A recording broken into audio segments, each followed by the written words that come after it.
Welcome to SIBIU, the land where houses have eyes and they stare at you. A true Romanian hidden gem in the middle of Transylvania. A city that is completely different from its capital, and it's definitely a must-go to every single tourist or digital nomad who comes to Romania. And the historic city center of SIBIU shows a lot about its history, because it has an incredibly well-preserved medieval architecture. And if you take a look around, you can easily spot the influence that they had from a Germanic culture, because they have been part of the Austrian-Hungarian Empire for ages. The historical name of the city shows a lot about the Germanic influence. It used to be called Hermannstadt, and back in 2007, SIBIU was designated as the European Capital of Culture along with Luxembourg, which made SIBIU much more popular amongst Europeans than it used to be before. And seriously, this house is staring at me. And as I said in the beginning of the video,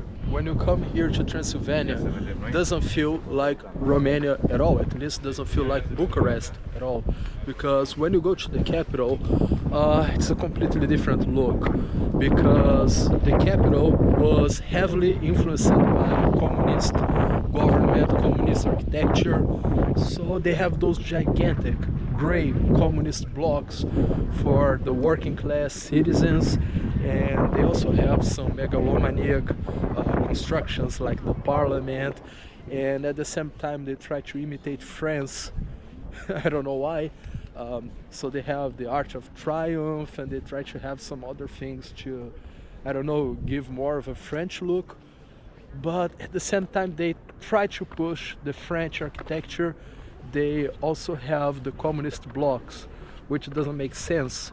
So the city is pretty much gray, very busy, the traffic is terrible, and everything is far. The easiest way to get here in SIBIU from Bucharest, the capital, is by train, and it takes you around 6 hours to get here.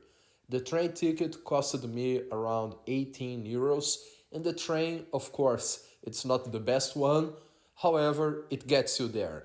And not so far from here, only 2 hours away, there is a beautiful town called SIBIU, which is, by the way, the birthplace of Count Dracula.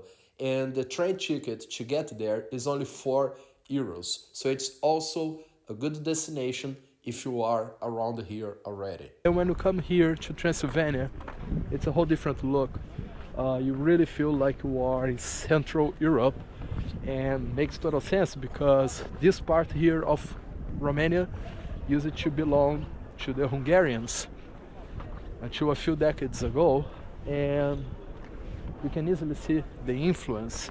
It's totally more Hungarian than Romanian here, and in my opinion this is way more beautiful than Bucharest. And as always, Europe keeps surprising me with their beautiful Orthodox churches. I visited the Holy Trinity Cathedral and it was just incredibly beautiful. Most of the churches, they usually ask you not to film in there, or they want to charge you to film, but in this one, they didn't have any signs saying that I would have to pay or that I wasn't allowed of filming. And of course I took my shot there because I had to. It was so beautiful, and I was really happy that I could not only see with my own eyes, but I could also record a little bit and bring it to you guys here, because wow, this cathedral is incredibly amazing. It's completely free, so if you're walking around SIBIU, try to go there. It's on the city center, and you will be amazed with what you see inside this cathedral. I was going to be here for just 2 days, but then once I got here, took a look around, I said, nah, 2 days ain't gonna cover, gotta be here longer. And it's not because there's way too many things to do that I'm gonna need to be here for an entire week. No, it's just because I liked the place better. There are more things to do. I mean, things I like doing, for example, walking, exploring, and I didn't really feel like walking too much around my neighborhood in Bucharest. This is much more the kind of city that I like, the kind of culture. It's absolutely beautiful, it's gorgeous, it's super clean. I mean, take a look around, you don't see too much garbage, you don't feel, I don't know, at no moment I felt uncomfortable or in danger. You feel like you can walk around here any time of the day, you're gonna be fine. So this is much more the kind of place I would recommend you to see. It's not like you can see Bucharest, of course you can. It's interesting, but I don't think that staying 1 month there was my most intelligent decision. I think that, I don't know, 10 days here, 10 days there, and maybe another 10 days in Brasov would have been a much better call.